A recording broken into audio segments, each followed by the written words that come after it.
countries in the Middle Eastern and also Southeast Asia countries, Sukuk issue has become highly interesting topic to debate either on the Islamic or in also conventional finance.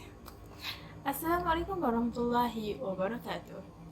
Like our topic say, today we would like to expose to you about Sukuk Vs Bond, and here we will explain to you on how Sukuk is very different from bond. Now, without wasting any time, let's move to our first point of Sukuk Vs Bond. Assalamualaikum and hi everyone, my name is Nazatul Atila binti Mahadi. In this video, I would like to share with you guys the interesting topic about the difference between bond in conventional finance and bond in Islamic finance, which we call it as Sukuk. Bond in conventional finance is a fixed income instrument that represent a loan made by an investor to the borrowers, which is typically corporate or governmental. A bond could be thought of as IOU between the lender and the borrower that includes the details of the loan and its payments. Bonds are used by the companies, municipalities, states, and sovereign governments to finance projects and operations.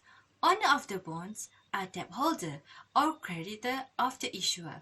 Bonds detail include the end of the date when the principal of the loan is due to be paid to the bond owner, and also include the terms for variables and fixed interest payment made by the borrowers. So, what is Sukuk? Sukuk is the Islamic finance certificate similar to the bond in the Western finance or conventional finance that complies with the Islamic religious law and commonly known as Sharia. Since the traditional Western interest-paying bond structure is not permissible, the issuer of the Sukuk sells an investor a group of certificates and then uses the proceeds to purchase an asset, of which the investor group has the partial ownerships. The issuer must also make a contractual promise to buy back the bond at a future date at the par value. So, what is the characteristic of the bond in conventional finance? First, they have face value, which is the money amount which worth at maturity. It is also the reference amount that bond issuer uses when calculating the interest payment.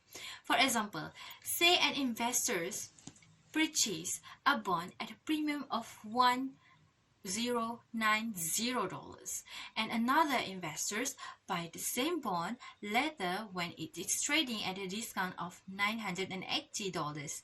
When the bond matches, both investors will receive the 1,000 face value of the bonds. Next is coupon rate. It is the rate of interest that bond issuer will pay on the face value of the bond, expressed as a percentage. For example, 5% of coupon rate means that the bondholder will receive 5% times by 1,000 face value equal to $50 per year. Then, coupon rates are the dates on which the bond issuer will make interest payments. Payments can be made in any interval, but the standard is a semi-annual payments. Maturity dates is the date on which the bond will mature and the bond issuer will pay the bondholder the face value of the bond. The issue price. Issue price is what which the bond issuer originally sells the bond. So what be different between Sukuk and conventional bonds? Sukuk and conventional bonds do share similar characteristics, such as both provide investors with payment streams. Sukuk investors receive profit generated by the underlying asset on a periodic basis, while bond investors receive periodic interest payments. Bond and Sukuk are initially issued to the investors. Both are considered to be safer investment than equities. The key difference between the Sukuk and conventional debt instrument is Sukuk involves asset ownership, while bond are debt obligations.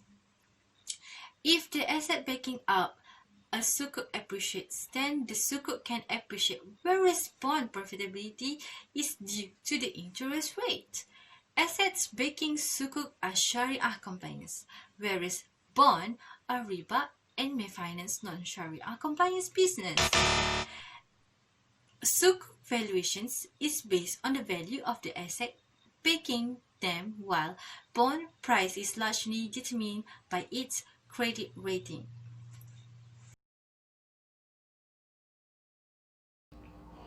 Okay, now let's move on to the modus operandi of Sukuk. Okay, the accounting and also the auditing organization for Islamic financial institution has laid down 14 different types of Sukuk. But here, I will only explain to you 4 types of the mostly used Sukuk in the Malaysian Sukuk market. Okay, the first modus operandi that I will explain to you is for Sukuk Mudarabah, which is profit sharing. Okay, it is a certificate that represents projects or activities that are managed on the basis of Mudarabah, which is partnership based on a trust contract. Okay, there will be one party which called Mudarib who will manage the project. Besides the Mudarib, there will be also another party which called Robumal, which is owner of the capital. For its modus operandi, the investor will subscribe for Sukuk and pay the proceeds to the special purpose vehicle, which is SPV. SPV will then declare a trust over the proceeds and thereby act as a trustee on behalf of the investor. Okay, the profit from the investment activities is shared between both parties based on the pre-agreed ratio depending on how well the project performs. There are also the capital provider and also bear the loss at the same time, if any, except if it was due to negligence or mismanagement of the venture. Okay, the second type of Sukuk is Sukuk Musyarakah, which is profit or loss sharing. Okay, a musyarakah arrangement is a partnership arrangement between 2 or more parties, where each party make a capital contribution to the partnership in the form of either cash contribution or contribution in kind. Okay, the musyarakah partners share the profits of the musyarakah in pre-agreed proportion and share the losses of the musyarakah in proportion to their initial capital investment. Okay, for its modus operandi, a special purpose vehicle company (SPV) can purchase musyarakah asset owns or to be bought by the issuing entity. The SPV pays cash toward the capital of the musyarakah, then leases the underlying musyarakah assets to the issuing entity for a period equal to the maturity of the sukuk at agreed regular fees or floating rental. Okay, upon default or maturity, the issuing entity issues a promise to musyarakah unit from the SPV at an agreed price. Okay, musyarakah sukuk can treat it as a negotiable instrument and can be bought or sold at the secondary market. Okay, now for the third type of sukuk is sukuk murabaha, which is cost plus sale or deferred payment. Okay, it is a contractual arrangement between an investor, which is the seller, and also an originator, which is the purchaser, whereby the investor would sell specific asset or commodity to the originator for spot delivery in the expectation that the customer will be able to meet its deferred payment obligation under the murabaha agreement. Okay, then the deferred price would typically include the cost plus a profit margin basis at which the investor had purchased the asset or commodity plus a pre-agreed markup representing the profit generated from its involvement in the transaction. Okay, the payments of the different price from the originator may be structured as a critical payments on dates specified at the outset. Okay, now for the last sukuk that I will explain its modus operandi is sukuk ijarah, which is leasing. Okay, the basic idea of ijarah is that the investor, which is sukuk holder, are the capital provider of the asset and are entitled to receive a return when the asset is leased. In this scenario, the SPV, which is the lessor, receive the sukuk proceeds from the investor. In return, each investor gets a portion of ownership in the asset to be leased. Okay, the SPV buys the asset from a seller SPV, then lease it back under an ijarah contract. Okay, the company that use the asset and pays rental fee to the SPV is called lessee. Okay, however, the ownership of the asset itself is not transferred and it will always remain with the SPV, which is the lessor. Next, I will explain to you just a little bit about the process of bond so that you will have a better understanding on how it works. Okay, in this scenario, there will be an organizer which acts as a trustee mainly, and investment bank will take the role. Here, the issuer of bond will issue a bond price $1,000, and for the investor who interested will pay its face value to the issuer. At an agreed time, the issuer will pay a fixed amount of credit payment, which it consists of the total out of the face value and also the coupon rate until the maturity. So here, the coupon rate acting as a riba. As we know, Sukuk plays an important part in the development of an Islamic market and banking system. There are many advantages of Sukuk compared to bond. First, providing Sharia compliant returns. The assets involved in Sukuk certificates comply with all laws of Islam. The consumer of Sukuk is assured that the value of the certificate corresponds to assets that are in public good and not related to any activities or product that are against of Islam. Since the asset on which Sukuk are based must be Sharia compliant, this will provide the investors Sharia compliant return compared to bond, because the bond certificate may be backed by assets that are not compliant with Sharia, which may be bundled together with other types of assets without consumers' knowledge. Second, indicate ownership of an asset.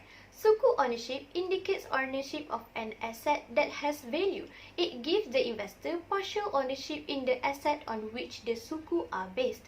This means the purchaser of Sukuk is purchasing an asset that has value rather than participating in an implicit loan agreement. This will benefit the investors because if the asset rises in value, the value of the investor's ownership of that Sukuk will also increases. This will give higher return to the investors compared to bond that gives only fixed interest to the investors. Third, easily liquidated instrument. The investors of Sukuk holder are provided with a reasonable amount of liquidity, which allows them to freely trade their securities in the secondary market. If the projects that back their Sukuk certificates have generated profits, this will result in a quick return in investment. This also means that Sukuk is well suited for fund management. The banks or institutions can use their fund to purchase Sukuk and then sell them on the secondary market when liquid assets are needed. Fourth, ideal instrument to finance large projects. As we know, there are many economic activities or projects that are out of reach of individuals, companies, or government. In these cases, Sukuk are perfect for financing these projects without falling into interest-based debt. Not just that, this also makes Sukuk as an important avenue for redistribution of wealth and achievement of social justice. If the Sukuk is used to finance large projects, this means that the investors in Sukuk are indirectly helping in economic development. In addition, many Muslim countries use Sukuk instruments for mega projects such as the construction of airports and solar systems. Even though there are many advantages of Sukuk, this instrument also has few drawbacks. First, cost effect. Sukuk holders are affected by costs related to the underlying asset. Higher costs may translate to lower investor profit. Second, standardization of document. This standardization of documents for Sukuk issuance has been slow to develop, and this can have adverse cost implications. Lastly, complexity of Sukuk structure. Since the involvement of the Sharia scholar is necessarily required from transaction to transaction, this can add some additional cost and an element of unpredictability to the transaction structuring process. In conclusion, Sukuk is a Sharia-compliant instrument which gives the investor beneficial ownership of the underlying asset. It is considered as a reliable asset and Islamic guaranteed securities. The characteristic and operation of Sukuk has many differences compared to conventional bond. Based on the advantages stated, Sukuk gives many benefits to the investor which make it more attractive compared to the bond. Not just that, since Sukuk are backed up by actual underlying asset, this can give higher profit returns to the investor and safer investment compared to conventional bond. Nowadays, Sukuk has grown to become one of the more popular investments used to raise funds in Islamic finance among government and corporates. Besides, the popularity of Sukuk as an attractive investment option is also growing worldwide and appeal to a broad range of investors. Lastly, based on our presentation, it is clearly shown that Sukuk has better value proposition, structure and operational mechanism compared to conventional bond, and it is highly recommended for the bank or any institution to use Sukuk in order to expand their business and develop the country's economy. That's all from us. Thank you and have a nice day.